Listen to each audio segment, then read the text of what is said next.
This lesson, number 3, is on workplace communication, very critical part of essential skills in the workforce. Just for your information, when I talked about this yesterday at Rotary, the manager of Hy-Vee was there. And I said, is this a problem in your business? And she said, absolutely. And I said, is it all your young people? And she said, no, it is all of my people. The work communication is critical. We have 2 presenters with us today. We have Dara Spears, who is the FCCLA Family and Consumer Science, I don't know what we call it now, instructor at the high school. And we have Jeff Agnew, who is a former wind farm manager, also now runs a crane company, and is the mayor of the town. So we'd like to present them at this time, give them your attention, and I'll go over the assignment at the end. All right, come on down, guys.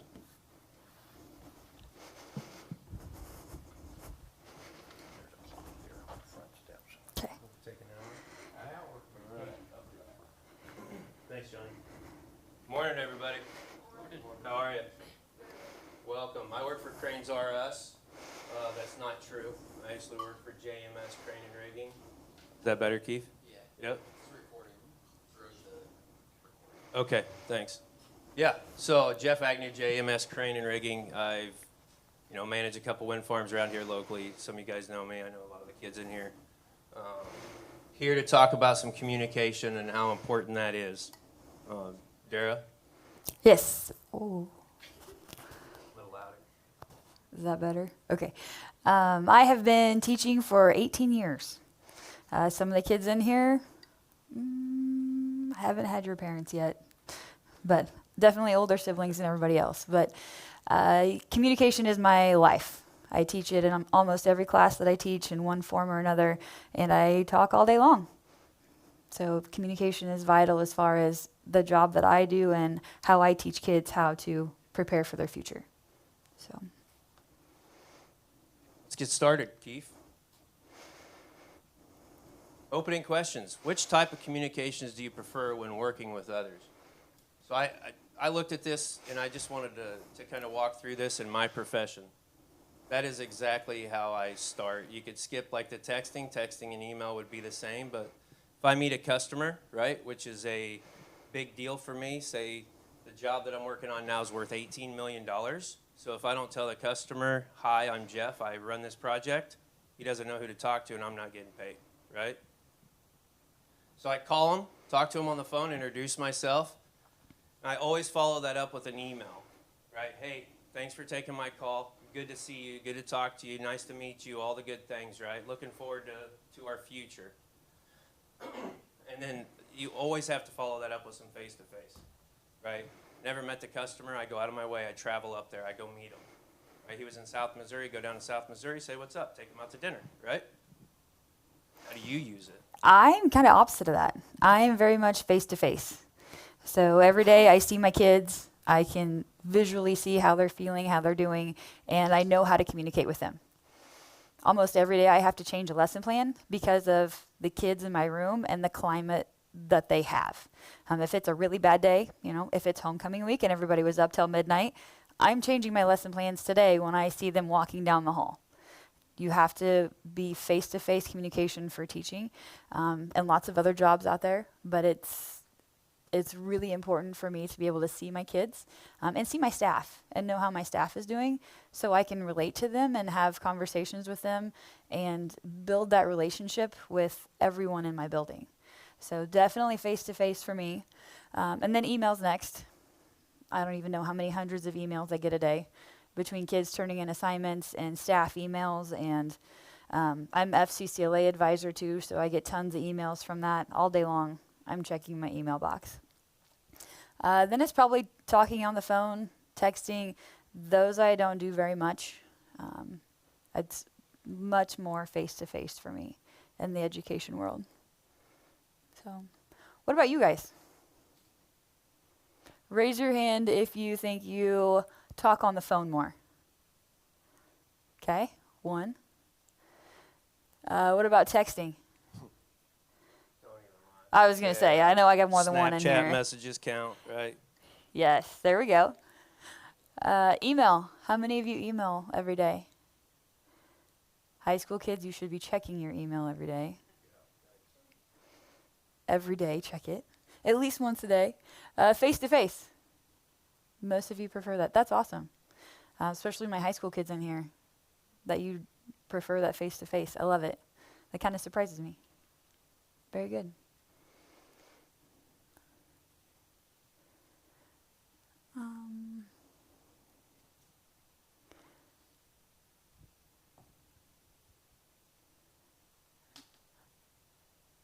So I really like that last line in there. Find out ahead of time during the interview. Go from there. Figure out for your job how you are going to have to communicate. If you are face-to-face or if you're on the phone all day long, very different forms of communication. And then you have to be very skilled at that form of communication to make your business work. Definitely something you need to know getting into that job, which is the skills that you guys are learning now. How to communicate with your teachers, what you're doing. If, as far as your classroom goes, how are you doing that you'll have to apply that to the real world.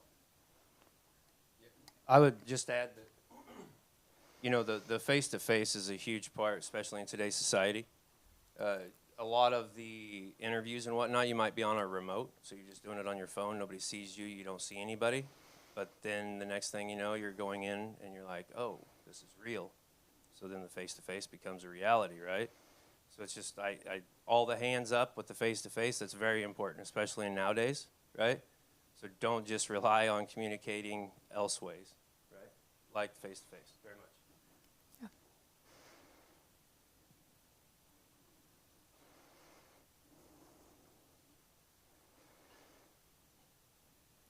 Okay, as far as communication over phone, pros, you can reach someone very quickly. Have you ever been trying to snap or text somebody and they just don't answer and you're really frustrated and you're mad? Why don't you just pick up the phone and call them? Dial the number, save a step, It's uncomfortable. right? That's why we practice. Talk on the phone. Call somebody once in a while. Practice that skill. Discuss sensitive topics.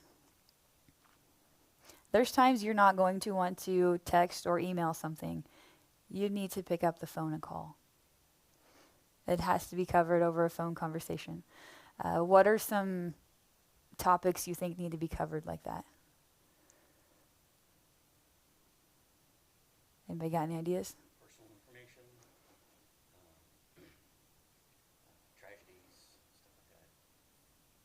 Something related to family or hospitalization, stuff like that. Absolutely. Getting the phone call is bad enough about a family emergency, but getting it in a text or finding out on social media, tons worse. Pick up that phone. And you can't, you know, when you say it, it means it, right? When you write it, you can interpret it however you want. So if you just call them and say what you need to say versus assuming that saying however in text is read the same way, right? Absolutely. Long conversations. How many of you love the paragraph by paragraph by paragraph text that you get? And then sometimes it gets out of order and you got to figure out which one goes in the right order. Page 2, page 3. Yeah. There you go. Lose interest pretty quick. Yeah. Conversation, right? Absolutely. And if you're working on a professional level, your clients or whoever you're working with isn't going to read that. Pick up the phone. And it gets very clouded, right? I mean, you maybe have 3 points, then just call and make those points to the person. You write 3 different paragraphs. By the time I get to paragraph 2 or 3, I've already forgot about 1, right? You're already on to 3. Yeah, absolutely. Can anybody else think of any pros to a phone conversation?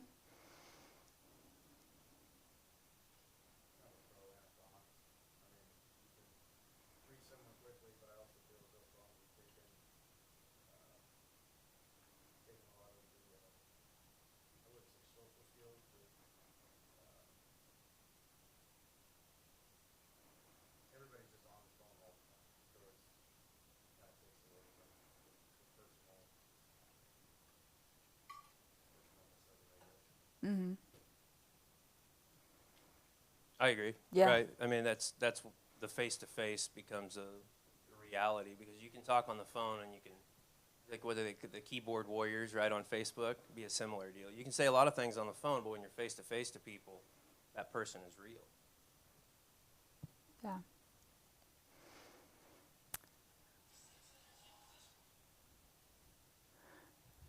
Okay, email pros and cons.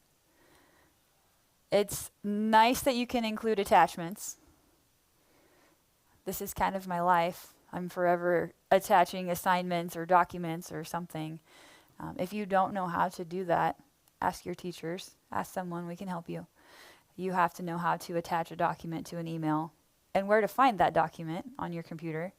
If it's in downloads or it's stored on your computer or your docs, find it, put it in that email. Do you attach stuff all the time? I can't think of very many emails that don't have an attachment that I send, to be honest. And I didn't grow up with the computers. I graduated in 2000, so like I think my junior year they maybe put computers in the high school. We didn't have emails, right? I still have my original Hotmail email address. I do too. Yeah, and keep it active too. But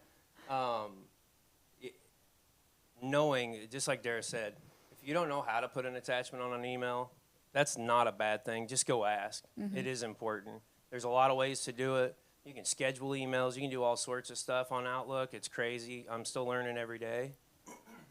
And it's extremely important because even when you are accepting job positions, you have to attach that offer letter signed and send it back, right? If you don't know how, you're not going to get that done.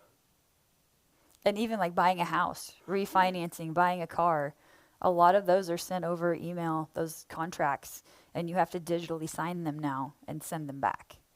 So just to life, you have to know how to email and attach. Very much. And open the attachment. Don't just, hey, I got an email, I'm going to ignore that. Open the attachment. That's why it's there. And use a computer, not just your phone, right? Email's open on both. It's very important to know how to use both devices to manage your email. Yeah, and you mentioned Outlook. I use Google, my Gmail. Yep. So knowing different platforms of email will be vital for your workforce too. Because you're going to have to switch back and forth probably. And just ask. Mm-hmm. There's nobody that's going to laugh at you if you just ask a question, ever, even in the professional world. Yeah, or if you're afraid to ask, Google it, ChatGPT it. I mean, For sure. Yep. Look it up. It's not hard. Another pro is if you need a written record of exchange. I can't tell you how many times I send an email because I need that professional communication record. With parents, with admin, with students, you have to have that written document that you can print out proving that you have told someone something. It's very important. Without, for instance, me, Dara's my customer, right? I'm going to come in and I'm going to tell Dara it's going to cost her $5,000 for me to do something. Me verbally communicating that to her and then going and doing it, and after I do it, I can't charge her anything. There's no written anything, right? I just told her that. It's her word against mine. I put it in an email and follow that up. It's a legal binding contract. She said, yes, I received this email. I know how much I have to spend, right? Makes sense. And I'm obviously that's just my professional eggshell of what I work with in that, but it'd be the same, I assume, with parents, right? Yeah. You have to acknowledge that. You know, Danica was bad today, Jeff. I want you to acknowledge that. Yes, thank you, right? I have to receive that. It's written, it's there, and then 2 months later when Danica's bad again, she gets kicked out of class, I can't come to the teacher and say, what are you talking about, right? Makes sense? Yeah. And as far as that record, it's a two-way street. So it will record what your customer or what your client or your student replies to you. So having that whole log of conversation through email can possibly save your job someday. If you get in a situation where they're accusing you of something, you need that to back up your professionalism. Don't delete those. Put them in a folder, save them. We had an employee that was terminated recently, and that was 100% why. HR came in and took control of her email and read through and found out how it all went. So remember that. Yeah, absolutely. Great follow-up to an unsuccessful phone call. I make a phone call to a parent, and little Susie hasn't done any homework for 2 months. Parent doesn't understand. I can take a snapshot or send little Susie's grade card to mom and say, here you go. This is what she hasn't done. Following up that uncomfortable conversation with a documentation of proof that she hasn't done what she's supposed to do. Any job is going to have something like this. Absolutely. My kind of one of my old bosses' rule of thumb on like the communication part of this, an email is like a week follow-up, right? You have about a 1 week. You send me an email, expect 5 days of me to respond to that, right? Whereas, like you were mentioning, the call, I've texted you 4 times. If it's that important, pick up the phone.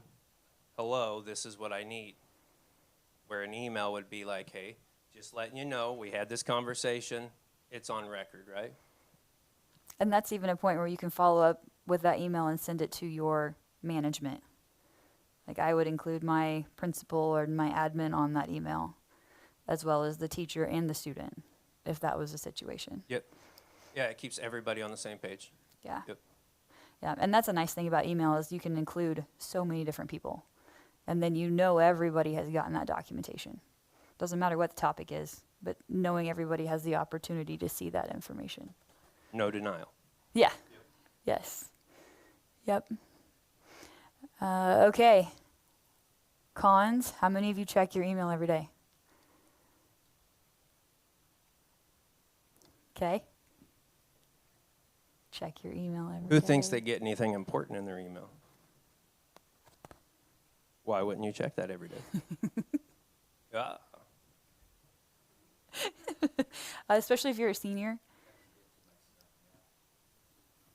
If you're a senior, you're getting scholarship information, at least from Tarkio, every day. Mrs. Headland sends stuff. Robbie, how many things have you gotten from her? Check your email. Lots of information is sent from your guidance counselors that don't get a chance to see you every day, especially those of you that are here, because you're only in our building half a day. So important for you to check those emails every single day. Make a habit of it. My principal sends out our daily agenda at 6:15 almost every morning.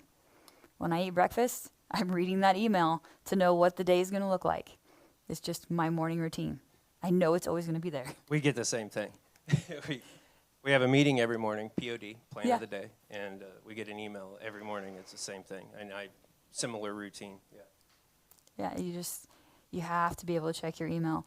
And you made a comment about replying within 5 days. Mm-hmm. Students in here, when you email a teacher, how aggravated do you get that we don't reply instantly? You can be honest. Right? Yes, I know. Yeah, some of you get mad. We have lives too. We're teaching all day long. And I get 3 minutes between classes to check email and go to the bathroom. So we don't always get back to you right away. That 5 days, like in the teacher world, that's unheard of. Business world, that's common. Yeah. But if I don't reply to an email by the end of that day, there's panic sometimes. Kids are worried about the assignments not being turned in. I didn't get something done for my admin. Totally different level of, I have to reply right now. I have a $45,000 email to send from like 3 days ago. That's our world, though, right? Yeah. Like we had the conversation, we know it, so I've got a week to send him an email and stuff. Big difference, right? Yeah, that's so Crazy. interesting. Yeah. Yeah. Very cool. Might see it but fail to open it. Don't leave them. Open it, read it. I have a method. What do you do? I leave it unread, or Yeah. I mark it unread if I've read it and I need to go back to it. Leave it unread. That way, that red dot, it always annoys me. Or you have that number, right? You got 12 emails I got to read. I have to read those 12 emails today. It's not because I didn't look at them. I know I need to action them. Yeah. So then I set it, it's an action item on my own. Yeah. Have a system. whatever system works for you, reply, get back to it, open it. You have to open that email. It's your fault. It's your fail in communication if you don't open it. Someone is trying to communicate with you. Open the email. For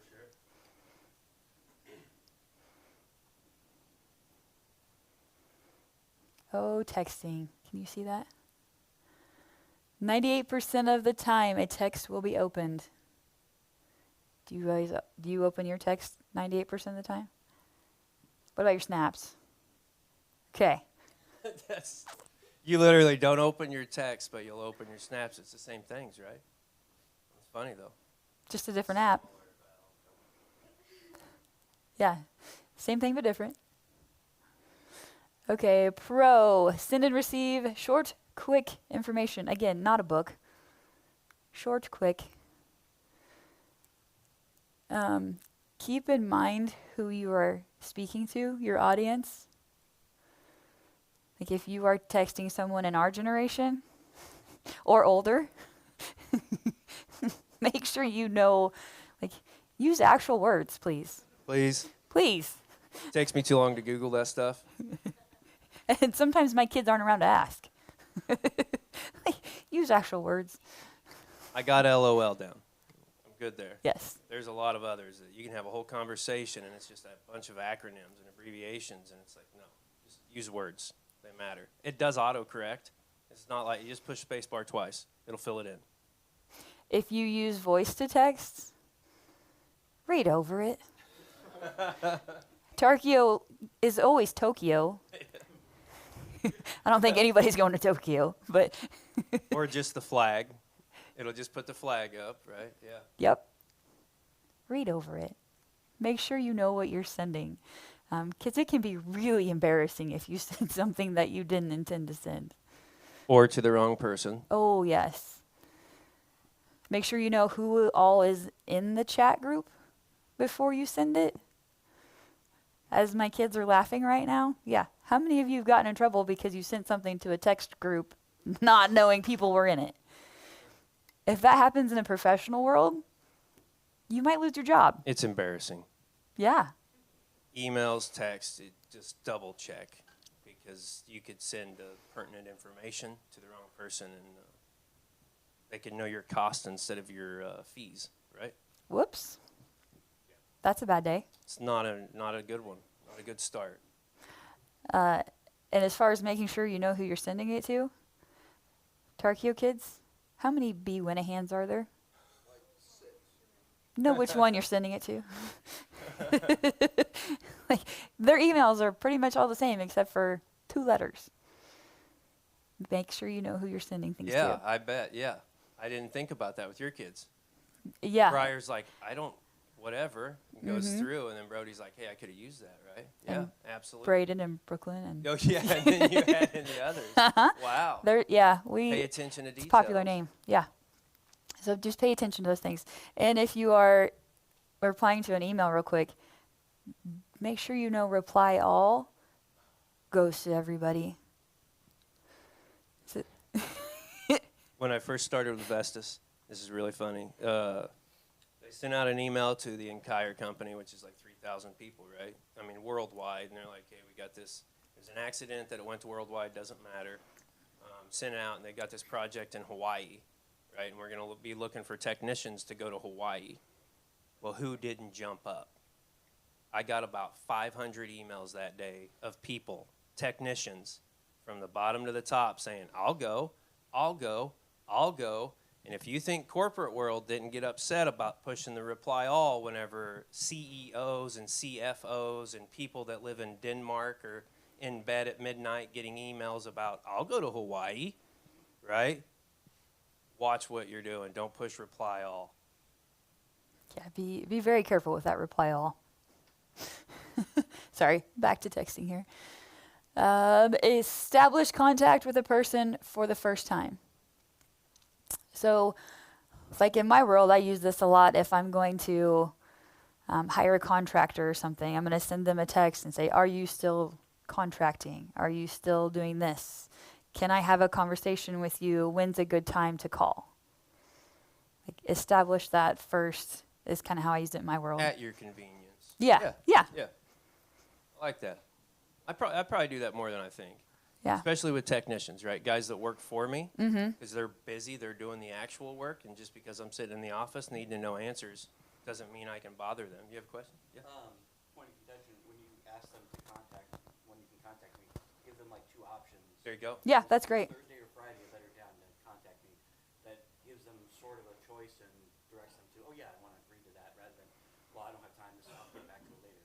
Yeah, and also fits your schedule, right? I mean, because then it's better for me. Hey, can you talk tomorrow or today? You know, what's best? Yeah, good Yeah, point. that's wonderful. Yeah, make sure you are representing your company and yourself well and have respect for that person that you're trying to get in contact with. Respect their time as much as yours. Absolutely. Trying to remember what they used to do. Somebody says, your urgency doesn't make it my urgency, right? Just because it's important to you doesn't mean that it's that important to me, so you need to communicate that. And that is really frustrating, but a very important lesson. Yeah, it's tough, right? Yeah. Yeah, if you really need that information, it may not matter to that person that has it. Like, they're doing their job. You're the one that's very anxious and needs that information. So always keep that in mind. That's a great point. With a text, the information is timely. Like, it's instantly there. Unless you have some carriers and you're driving to Maryville or somewhere. Like, It shows delivered, Yeah. sometimes read, right? That's a nice confirmation. You don't always get that with email, so texting, that's a pro versus a con on that, right? Yep. And obviously, you use it. Is Snap a professional form of conversation? Okay, good. Use a text. Don't Snapchat me that you're sick today. It's happened. Oh, It's I'm a sure. reality. He's an adult. Yeah, use a text. Don't Snapchat your boss and tell him you're sick. If you don't have their actual phone number, get it. Somebody has it. If they're your boss, get it. Call the company, leave a message, something. Anything. Yeah, anything is better than a Snap. Or a Facebook message. Don't do that either. Not professional. At all. Get their phone number. As far as cons, not good for lengthy communication. We talked about that one. Might see it but fail to comment in return. High school kids, how many times a day do you get frustrated because your message is left read? I hear kids venting about it. They left me on red. Yeah. Yes. Yeah, it happens. It's hard to pick up emotion. That goes back to like the face-to-face and the text, right? Hey, your grandma died. Is that something you want to text them? No, right?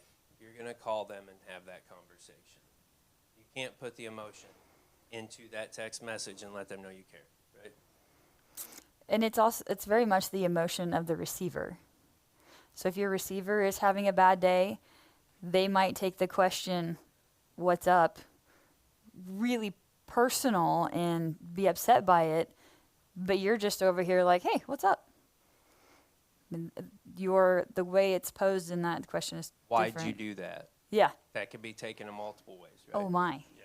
Yes, Feel absolutely. very intrusive and invasive and aggressive at you. Why'd you do that? Or it'd be like, why'd you do that? Mm-hmm. Whatever, right? Can't put the emotion in the text. Absolutely. Even with emojis, that don't count. And if it's written uppercase, if the whole message is uppercase, it could just be that it's hard for them to see. It doesn't mean they're yelling at you. That doesn't always mean they're yelling. Yes. So much information is misinterpreted because of how a text or a snap or whatever is formed and the words you use. So just be very cautious of that. Again, pick up the phone. Absolutely. Call.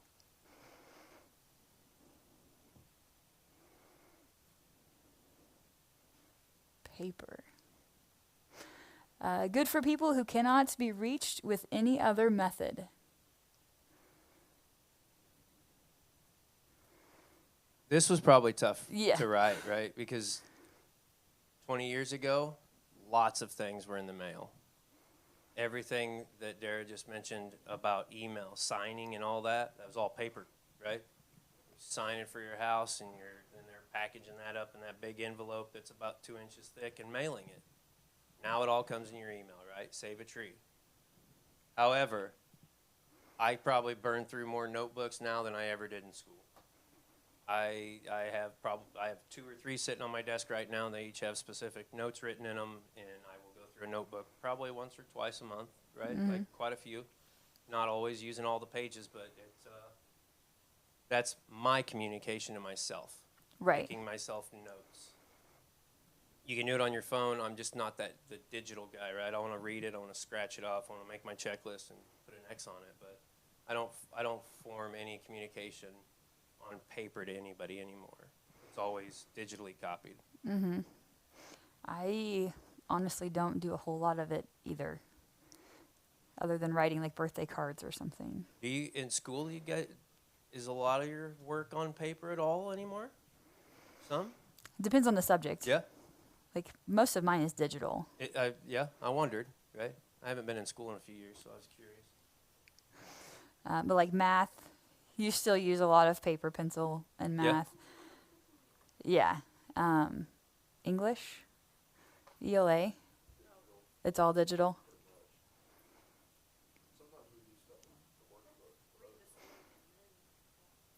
The story may be on paper, but then you go online and or on the computer to do it. Sure. Still, they're communicating with you, right? It's a form of communication to you on written. The way to stand out in a business field is to handwrite notes to clients. And You're 100. I will tell you, as the mayor,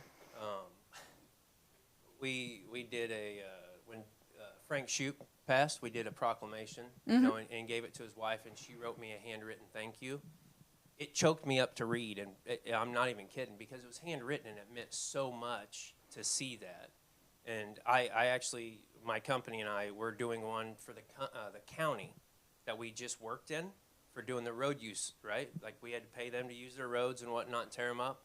They worked with us so well, we're going to give them a handwritten thank you. That was the exact conversation we've had within the last couple weeks. Yeah, very good point. It means more, right? And it sticks out Shows. to your, like if you're, in a business and you've got a bunch of clients, when you handwrite something, you stick out over someone else who didn't do that, they may have had contact with. So it really does cement you as, oh, well, that was a very thoughtful gesture. I mean, my insurance guy always sends me a handwritten card or something like that.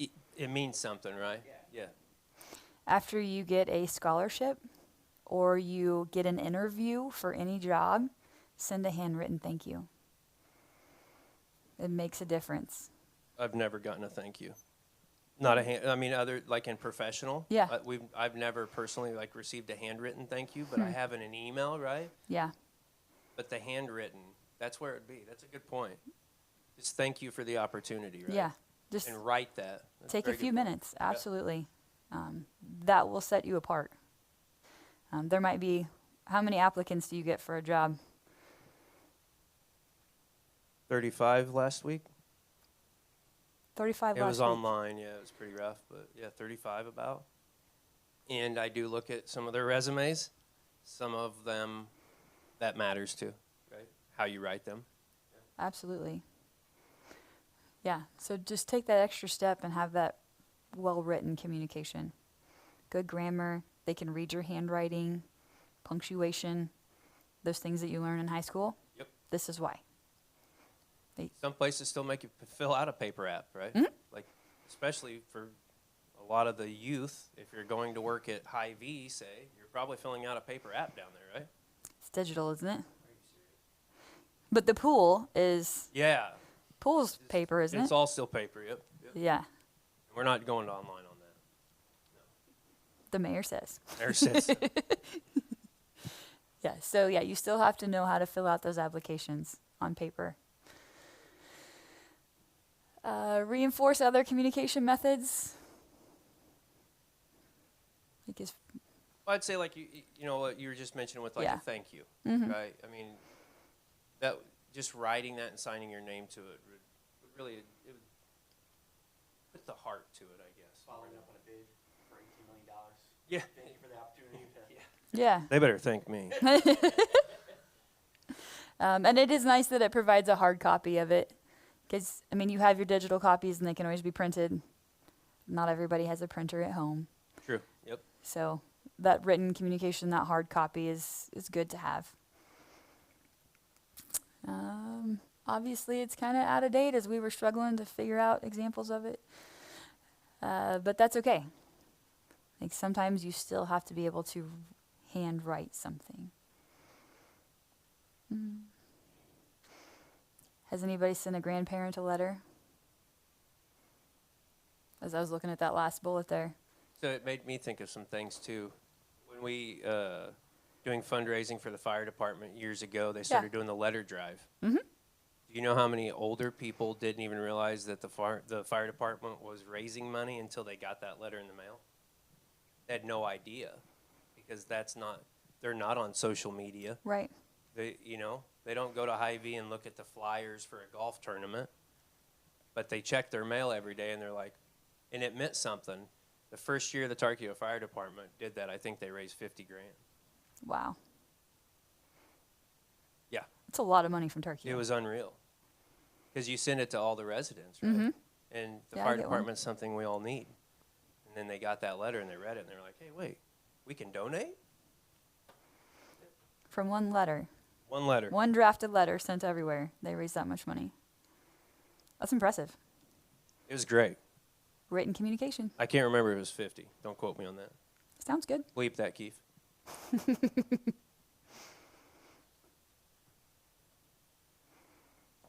Moving on. Yeah.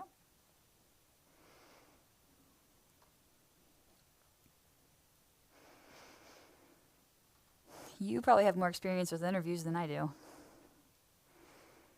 Yeah, so I do a lot of my interviews remotely, on Teams or just on the phone. Anymore, more recently, it's just me and whoever I'm interviewing on the telephone, right? But there's quite a few interviews that'll be multiple people. We'll use Teams and you'll turn your cameras on, right? So then that just took it to the face-to-face level. You're still all remotely, not in the same place, right? It's still a little uncomfortable, right? And you're seeing each other. But with that, you're on camera. Posture. Your actions. Actions speak louder than words. If you're telling me that you're a stud and you're going to come climb all these turbines and fix them, and then you pull your vape out and you hit it, is that professional? You're in a job interview, right? What did that communicate to me? It's not. I'm not even worth his time. He's not even paying attention to me. He's just doing his own life, right? Like, hey, hi, 30 minutes, one day, me, you. I'm going to try to pay you money to do job, and you're vaping instead of interviewing, right? Like, face-to-face, this matters, right? Your actions at which you speak with, they matter. If I go into that meeting yesterday, where I'll tell you the story later, but if I go into the meeting and because something didn't go my way and I immediately just throw a fit and throw my hat down and walk out of the room, what good did that do? Now I'm just mad, right? That communication was very poor. Nothing's going to change, and you just walk away, right? Always in person. It's very important to me. You have to be who you say you are. Yeah, and I would add dress to that. Very much. Like if you're having a digital interview, dress like head to toe for the interview. You might have to get up, and if they see your PJs on the bottom, that's a bad day. Dress to impress. Yeah, Overdress. absolutely. Right? I teach in my classroom, dress one level above the expectation of the everyday. I've heard that before. Yeah, it's a good method. Yeah, so you know you're going to look good for that company. Yeah, make sure your hair is done. Check your background. If it's a Zoom interview and you have a poster of something not professional behind you, go somewhere that's just a blank background or blur it out. Whatever you have to do, pay attention to that. Because your interviewer's probably going to be looking at that poster the whole time instead of listening to what you're saying. Pay attention to these things, For sure. Like, don't wear an AC/DC shirt to an interview, right? please. Trying to make a professional impression. I know it's cool. You don't look cool. I had a friend, he graduated from Northwest. He interviewed for journalism at a newspaper in South Dakota, and it was a Zoom interview. He ended up getting it, and he lives in South Dakota now, and he reports on their sports for that community. So it does happen. Like, he did such a good job on that interview, and his portfolio of his written communication, he now has a job. So I haven't interviewed for a job in person in a while. 18 years. Really? Yeah. Oh, well, yeah. Yeah. Well, I've switched jobs a few times. Even this last job, it was a remote interview. The one before that was remote as well. But even interviewing people now, very few, a couple times on the job side, a guy or two will show up and like want to interview. But a lot of it is remotely. Mm-hmm.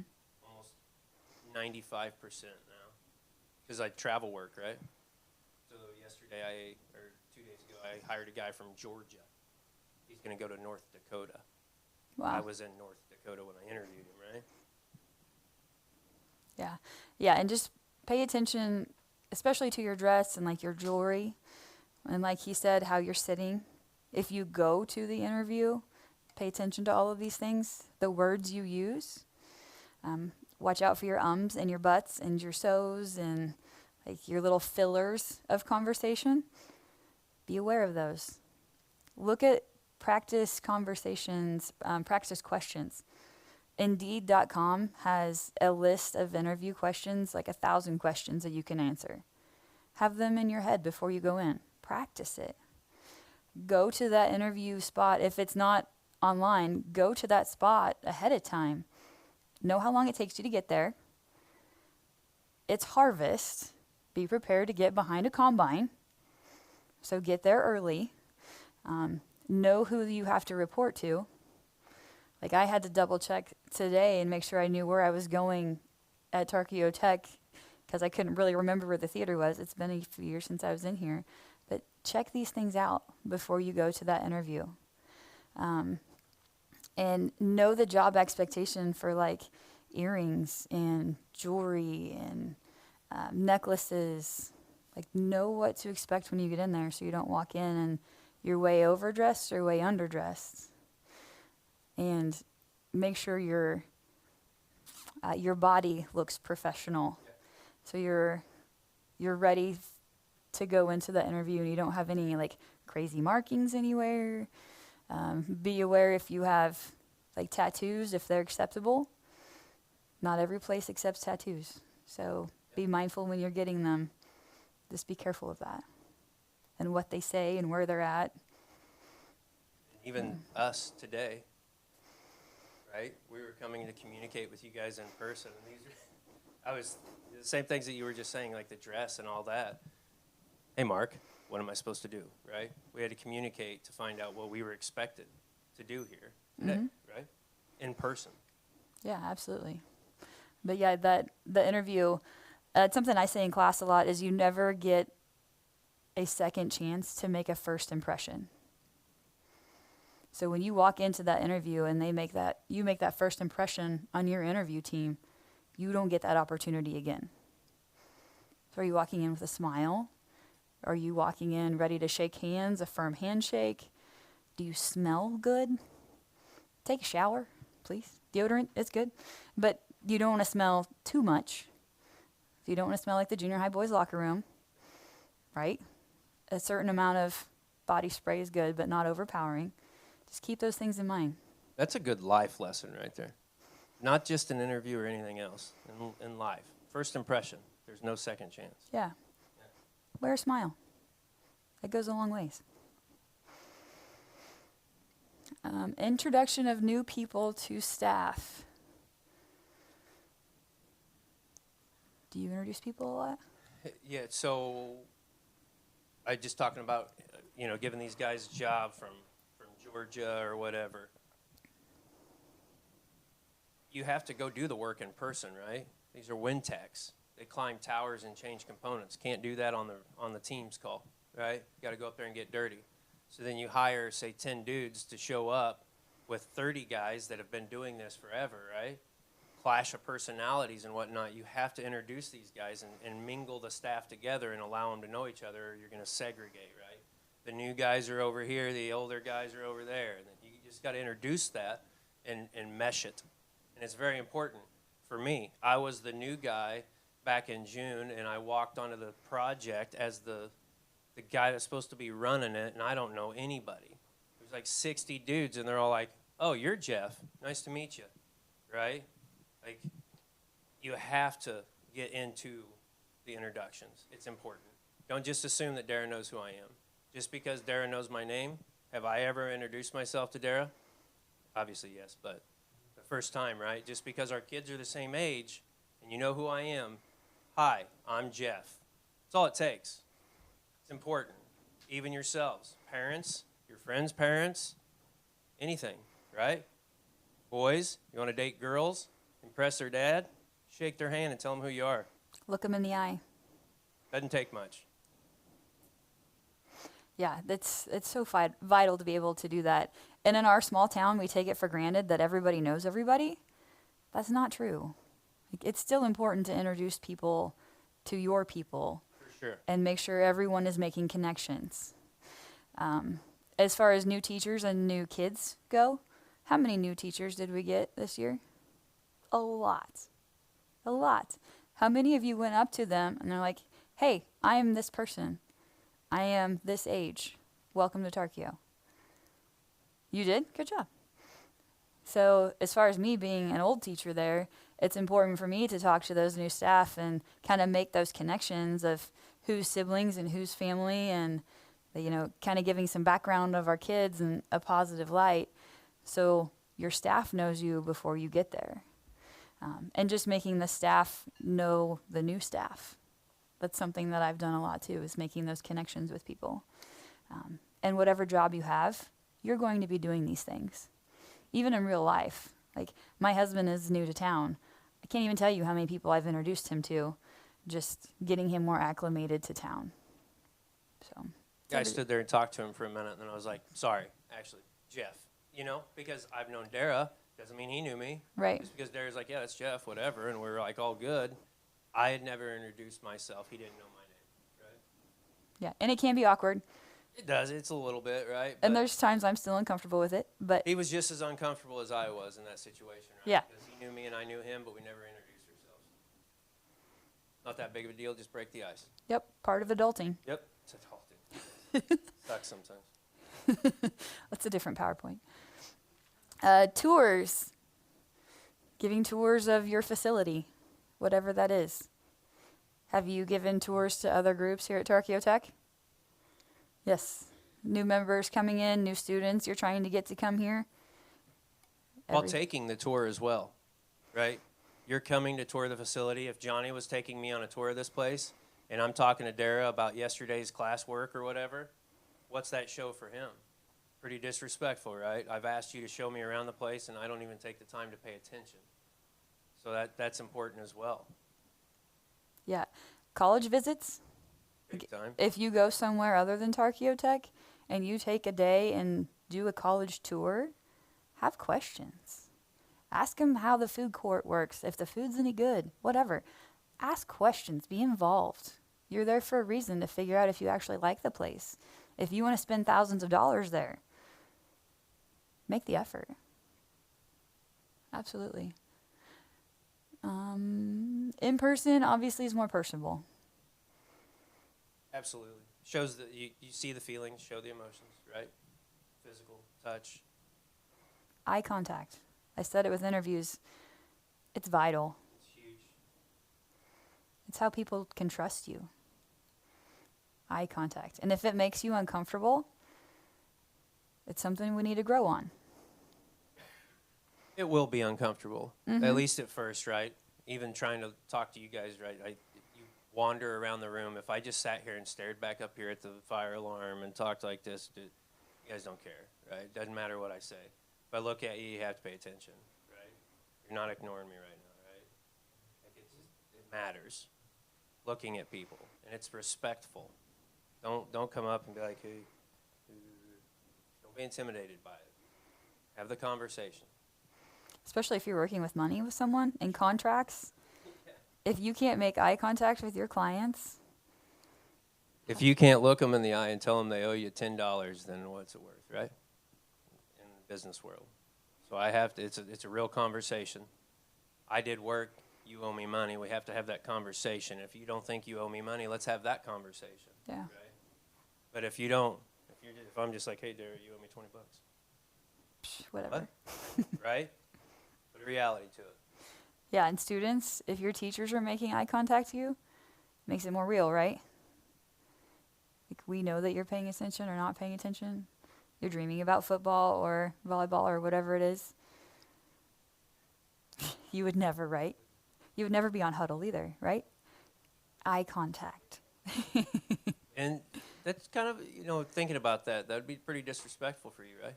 Feeling Oh. like that you're trying to have a lesson that means something and you can't just look up and, pay a little bit of attention and just show me that you're looking. Yeah. Yeah. And wherever your setting is too. Like my classroom, how I have it set up. What's right behind me? Smartboard and 3 gigantic windows. What do we have a lot of in Tarkio that live in trees? All day long, all I hear is squirrel, squirrel. Pay attention. Sorry. Yeah, it's real. Eye contact is huge. Not with squirrels, though. Don't do that. They'll freak you out. Don't do that. Location, as far as in person, know where you are and who is around you when you have especially important conversations. If it's family, if it's money, religion, politics, know where you are and who is around you. Word travels fast in Tokyo. Any town. Know your audience. Always know your audience, right? Watch what you're saying. Don't say things just off the cuff because you feel a little bit of emotion, right? And those words can haunt you. Know who's listening and where you're at. You wouldn't say a curse word in church, right? Makes sense. If you stub your toe, you're not going to say, "Aw, dang." You are going to say that in church, right? And know the acoustics of where you're at as well. What do I mean by that? Sound travels. And you don't know what's around the corner. Or I used to work at the nursing home. Still there. You can't talk to staff if there's a resident hanging out in the room looking for gossip about anything because they had nothing else to do. So you got to watch what you say and where you say it because there's things that they don't need to know. Absolutely. Our hallways, most school hallways, are like megaphones. If you stand in our band hallway, you can hear everything at the other end of it, even if you're whispering. Ask Mrs. Graves. It just amplifies. So if you don't want the whole world to hear what you're saying, don't say it. Pay attention to where you're at. It's huge. I can't even tell you how many kids I've had come and crying to me because they heard somebody say something. And they weren't even close to them. And you could have misheard them. For sure. Yeah, that's the other thing with that. Yeah. Listen accurately. When we're talking in person, you're not listening if you're doing this and nodding. Give that person your whole attention. Put down the technology. Talk to them. Look at them. That's not important. And if this is more important, acknowledge that and tell this person, I need 2 seconds to finish this message or to finish this email, and then I will be with you. And then put it down and give that person your full attention. Not only in your work life, but in your relationships. It happens a lot. I'm busy on the phone. If I'm on site, the guys will come to talk to me, and that's exactly what I have to do. Adam, can you give me 2 seconds? And they may joke with me or whatever, but finish the text, and then I have to sit it down. Yeah. I have to reconnect that. Right? We go eye to eye. I'm listening to you. What do you need? Because their needs matter, right? So then you just have to acknowledge that. your kids are just as important. Like when the day comes and you have your own children, this does not replace their attention. Put this down and still have that relationship with your child. If they have something to tell you, you need to listen to them. Give And them. child to parent, same. Yeah, for sure. Yep. Time involvement. Anybody get trapped in a conversation you can't get rid of? I shouldn't say it like that. You can't get another call in face-to-face. Yeah. Oh, sorry, I have another call. I got to go. Can't do that if you're standing face-to-face, right? Yeah. So be prepared. And if you do have to go to a meeting, you might, when that conversation starts, just say, I have 5 minutes and then I have to leave. That's a good way to put a barrier on that communication, especially if it's somebody that you know is going to talk for hours. Like, I have 5 minutes and then I have to leave. So it is a natural stop in that conversation. And then you actually do leave. You can't just stay there. Well, I got 2 more. Yeah, then you'll never get out of it. But yeah, sometimes it is a much more time-involved adventure than it needs to be, depending on who you're having that conversation with.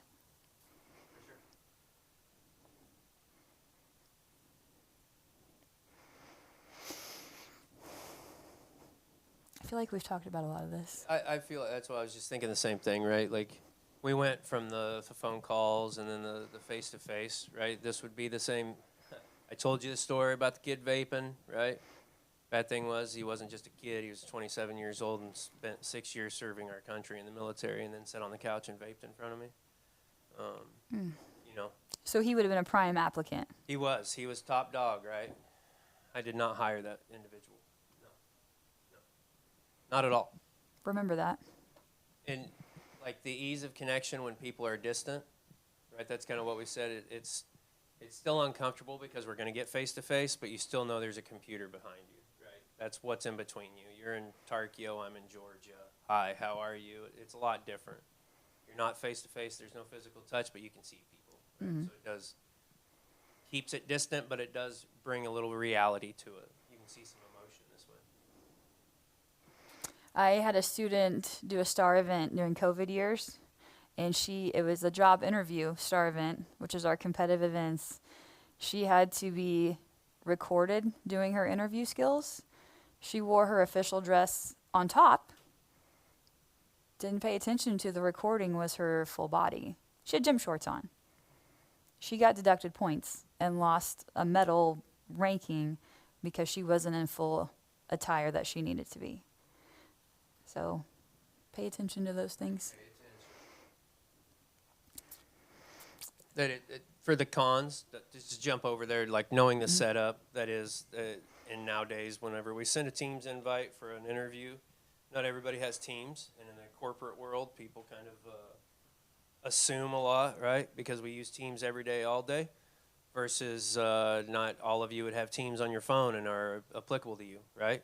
So then there's a phone number to call in, and it's kind of a pain. And if you don't know, you don't know. And until you know, you just don't know. So we have to call and communicate with them. I need you to understand how to get onto that, right? Because it is tricky at times. It's not just easy. And, of course, the internet. I mean, most of us, if you're on the phone, you got data, which is connecting to the internet, and you're using that as well. But Wi-Fi, obviously, would be the ideal for just the amount of streaming that you're doing in that, because it's, face-to-face, take some data. Yeah, and if you're like at home or something and your internet gets weak, make sure you're home alone and nobody's going to jump on a game and suck up the internet and you can't use it anymore. Shut Netflix off, all Yeah. that, right? Yep. Yep, turn off all the TVs, all the All of streaming. it, yep. Be ready so you're professional. And like you said, if you don't know what you're doing, get in early. If it's a Zoom, log in early, get ready, get your name on there professionally. If you don't have an email that's professional that they're sending the login information to, make one. It's easy. It's important. I don't use my Hotmail address for applications. Right. Have one that's professional. If it has inappropriate names, numbers, words, please don't use that in a job setting. Be professional. Yeah. Your name would be a good email address, right? Something along with your name. Yeah. Quite a bit of, yeah, that pre-communication work. Just make sure you know the login information. Get the email, double check it, call ahead of time. Try ahead. Right. Missed deadlines, poor quality of products. Been there. And sometimes this goes, like as far as teacher me goes, sometimes I assign an assignment, and in my mind, this is a great assignment, and I have communicated it well. And when I give it to the kids, it's a fail. I have left out important details or forgot to include the attachment or something. I failed at it. So Yep. just making sure I'm not putting out a poor quality product. And now that my kids are old enough, sometimes I even have them double check it. Like yesterday, I sent out a message and I had Brody read it just to make sure it sounded professional and it was understandable to kids his age. That's, So. you know, the missed deadlines, poor quality product. If you put it in writing what the expectation is, then it's pretty black and white. Makes sense, right? If you read a text or an email and it says you need to have this done by October 3rd, you know that Friday you better have it done, right? There's a deadline to it. Yep.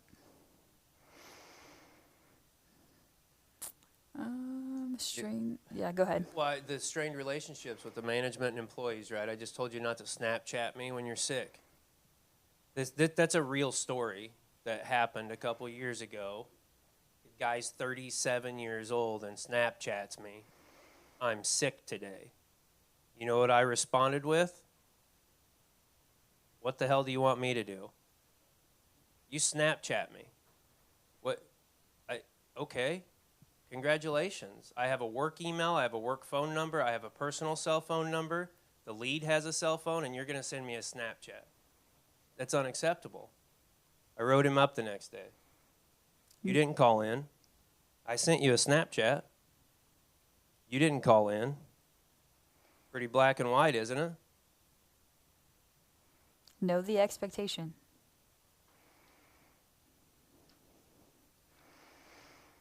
With customers as well, that big one. You know, we mentioned a lot about that. I deal with customers every day. That's my job. I'm a salesman, project manager, right? So customer is how I work. That's my job. Without them, I have nothing, and then I'm unemployed. So if I don't communicate and I put any strain on that relationship, you think they're going to just give me that $18 million willingly? It's going to be a battle every day, isn't it?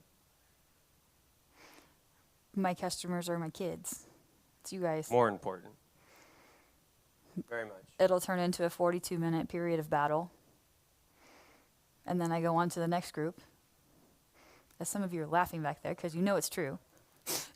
Stop giving Miss Whipple a hard time. Lost time and resources. Yeah, if people are waiting for you to reply to them, you're wasting their time. Reply in that timely manner. Share the resources if you have it. And if you need the reply, right, like we were talking about, don't email a question that you need an answer to fast. Call her, right? Hey, can I do this instead of class today? Right? Different forms of communication and on different timelines. I had a student this week who was really frustrated because she couldn't get her dual credit assignment to upload. She had the teacher's email address. And when I asked her 2 days later of frustration, like, why didn't you just email the teacher your assignment? And she was like, oh, never even thought about it. If you can't get something to work, send the attachment. If all else fails, at least they'll have it. It's better than not doing it and fighting a computer. Like, figure out ways to do it, to problem solve. And of course, that keeps your morale up, right? If communication is clear and expectations are laid out clearly, it's going to keep their morale up. Even if you don't want to do what you're asked to do, it's clear what you were asked to do, right?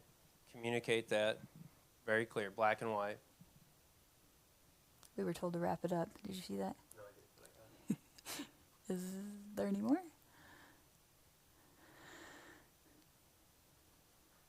I think we've told you how to communicate Yeah. successful. We've told you a lot, right?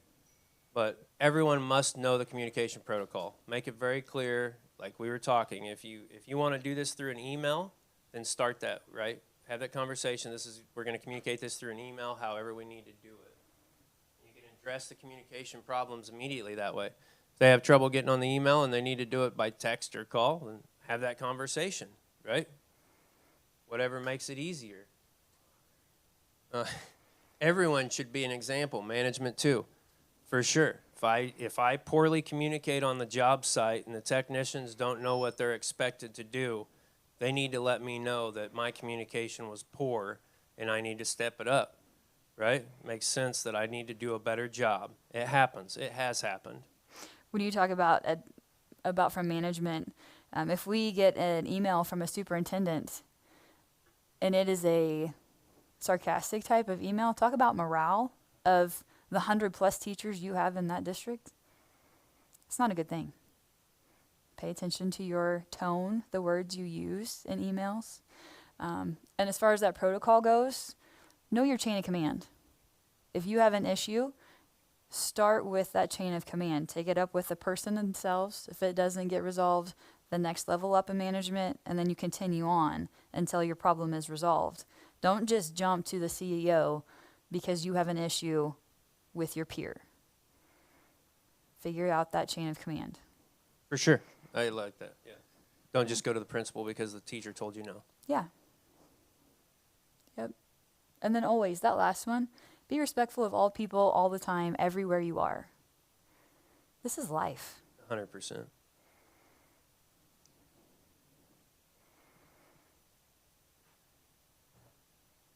I think we just covered that one. Yeah, I mean, know the communication protocol of the employer, right? We do a lot of emails. Just know that whenever you get to that job, and that's in the first week or two. You should have that figured out. If not, ask the question. Mm-hmm. That last one's funny. Every 5 minutes, 205 times a day. If you had your phone all day long, would you look at it more? It's a scared stat.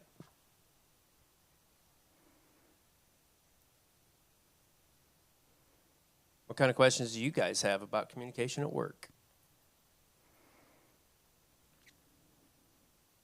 Doesn't matter what job you have, you will have to communicate. The more you work on it now, the easier it'll be when you're in that professional setting. Absolutely.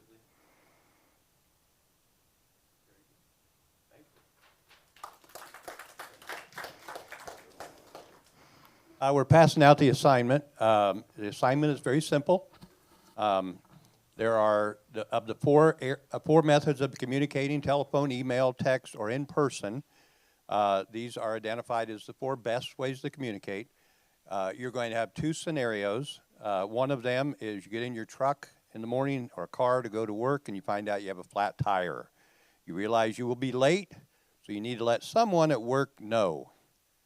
You can either email Taya Falks, business manager, at that email, or call Mark Staten at that phone number. Make sure that you tell us your name, class, and situation.